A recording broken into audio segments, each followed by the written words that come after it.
Hey, what is up? Welcome back to Sh4d0wCraft. I believe it's episode 70? I'm doing it kind of in order of like everything that's happened now rather than the chapters, but still keeping the chapters, if that makes sense. So I believe episode 70, which doesn't seem like that far for the amount of time that I'm going on. But anyway, we're being a bit laid back today just because I'm in kind of like a tight spot right now. Things aren't too great in life, but yeah, we're going to kind of try and keep going. I've chosen some smaller farms and one big one just because I do want to keep that sort of edge of risk and excitement in here. So, hey, stop it. Just go away. Please just go away. I'm trying to do an intro. Go away. It's been 2 weeks. Just let me do my intro. Yeah, and I've actually made some fancy little things as well I can chuck in here just to sort of spice it up a little. Now, coming over to this place here, not many of you will really know it because I haven't really showed it off that much, and it's one of the farms that I kind of built behind camera. But essentially, it's a bone meal farm. Basically, what it does is it spawns in stone, converts that to moss, and then that turns into bone meal via the composters I have set up at the bottom here. But what I want to do today is make a convertible moss farm by literally just a flick of a switch via some very easy redstone and extremely fun bedrock mechanics. See, because the versions are different, in Bedrock you can move blocks with pistons and sticky pistons that you wouldn't really be able to move in Java, such as furnaces and composters and other things. But with the aid of it in this version, it makes it a lot easier to build conversion farms, such as this one. Because all I'm thinking is literally we push pistons one way and then the other way, which switches it between the composters and the hoppers, which is another block you can push in Bedrock, which is kind of sweet. And obviously, even though it's simple, you've got to test the machines all the way through just to make sure they work, and nothing is breaking the rest of the farm, because the farm itself is actually quite complicated in terms of redstone underneath, where the bone meal goes in to essentially spread the moss. Just got to chuck in a couple pieces, and simple as that, it should be pretty much done. And with the handy use of trapdoor mechanics in the game like this now, we can actually check everything on such a level. And now that it's done, I've actually made it somewhat more efficient by making it toggleable with the buttons. You can decide how much output you want from bone meal or moss, because I'm going to be using moss less than I'm going to need bone meal for a lot of farms. But I thought I might just switch the farm on to show you how it really works, and there is about 5 or 6 layers of the thing. It does get pretty laggy, but I will just try to bear with it. And as you can see, all is up and running. The stone gets generated, gets converted into moss, the water kills it and pushes it this way through the fence gates into the hoppers. And like I said, this farm is stacked, so you could get loads and loads at a time if it was fully on. I've just put this bottom layer on for now just to show you kind of like how it works.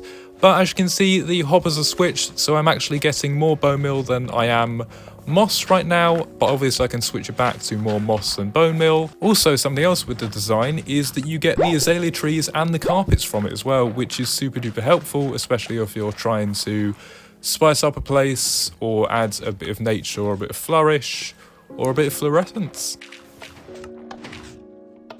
Tell you what though, I am actually going to give you an in-depth look at this thing. We'll pop into a spec on a copy and we'll just fly through the farm showing you the detail of how it works. And just as we're flying through this, please don't forget to like, subscribe, follow and share, because it's really great support for the channel and the videos, and it's excellent motivation for me to keep going. But as you can see, there's bone meal dispensers underneath that get fired on a timer as well, with the water with the dispenser at the back. Also on the timer is the stone generator, and it all works in unison, and it works amazingly, and it's fully stackable. I might do a tutorial for this at some point, but we'll just have to wait and see. Next up, we're gonna go get some shrooms. What?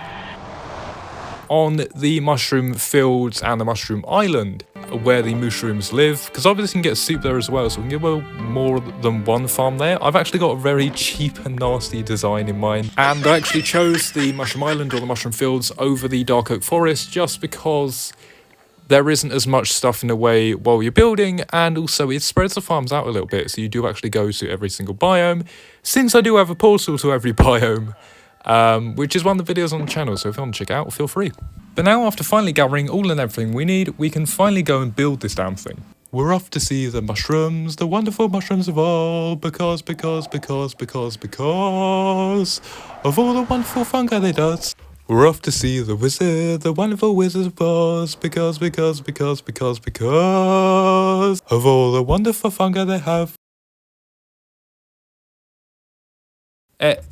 Anyway, we're going to get started right about here. I just need to dig out a hole, I think needs to be about 5 by 5 to encase the size of the mushroom and one around it for all the drops that are going to fall out of this.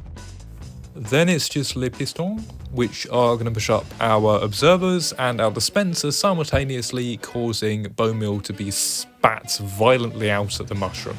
Before obviously growing it into a magnificent large mushroom, which we're then just going to haul down with an axe because, well, I need the mushrooms to be honest. Also, with this farm, you can use Silk Touch or Fortune, which grants you the actual blocks or the mushrooms themselves, which means you can plant and make more. So effectively, this is another 2-in-1 farm.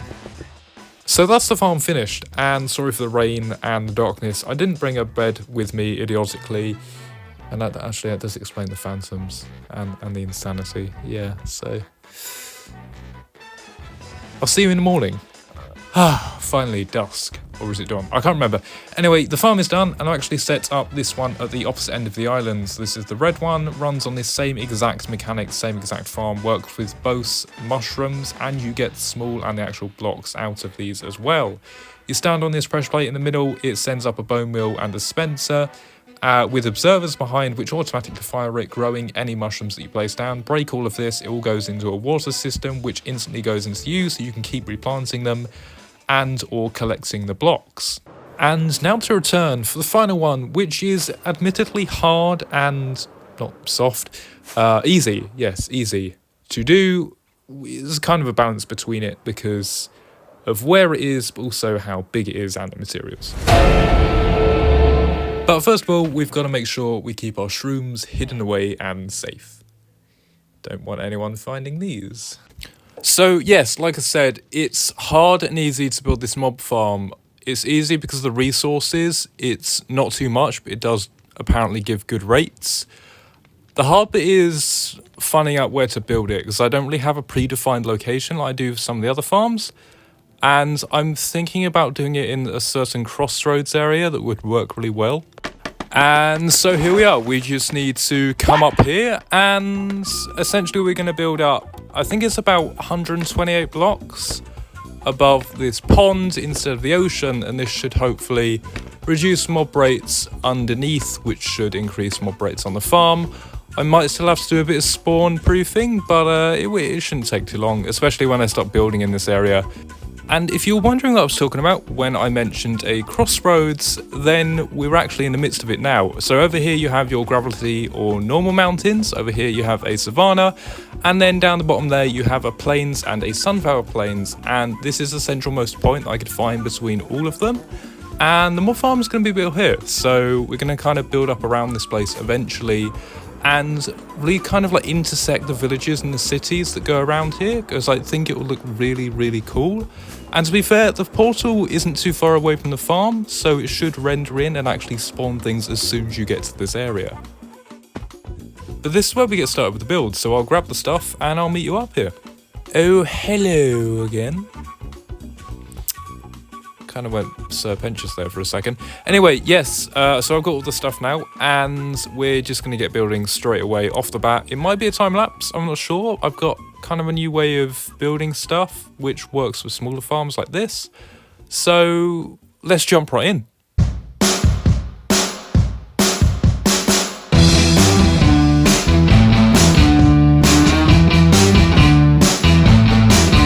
When I saw you downtown, I started acting like a clown, just to see if you would notice me and maybe get you to laugh.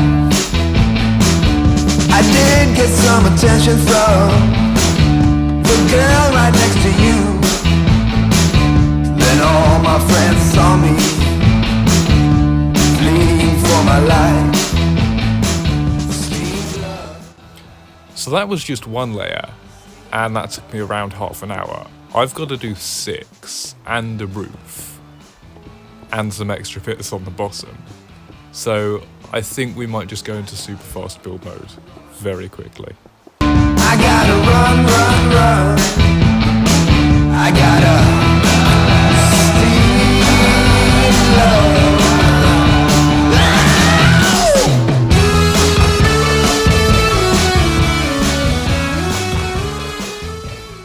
Man, that flew by. I lost track of how long it took me to build that, but it went by quite quick, so I was just building the same thing over and over.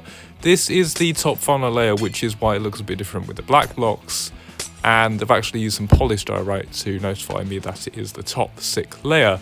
And basically all I've got to do after this is go ahead and build a roof with a bit of leaves, a bit of slabs and all of that. So we're going to get this finished and go and do that.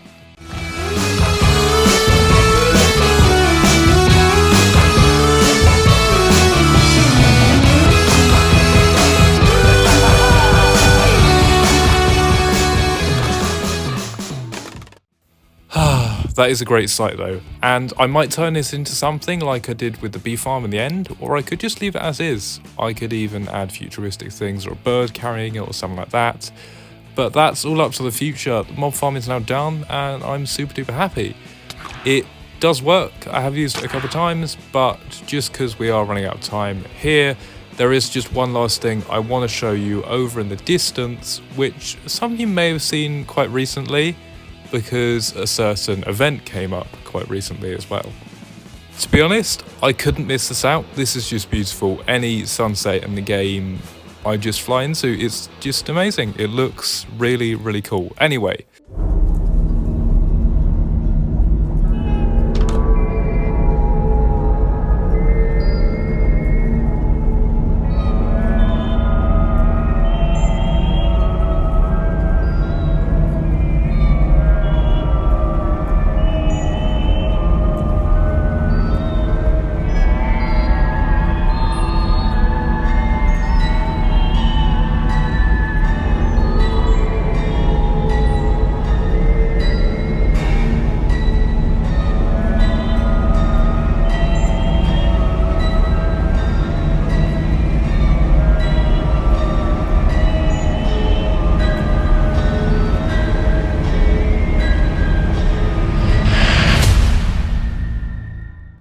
Yep, so if you didn't know what I was talking about, most of you will do, hopefully. If you didn't see the short, I would suggest going and watching it, but this is the red room.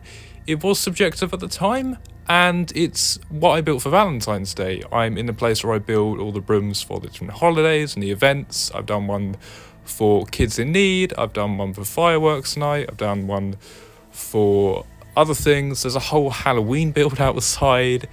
And I wanted this room intentionally to kind of be the red room, which is mentioned quite a lot in Gothic books and is meant to be a representation of fear. This room puts out all light, it is just red. It emphasises your fear rather than showing it to you. But because red is also the colour of love and passion, I thought it would work for Valentine's, and unintentionally what I did with the lights was made it darker on the top and lighter on the bottom with the fog effect.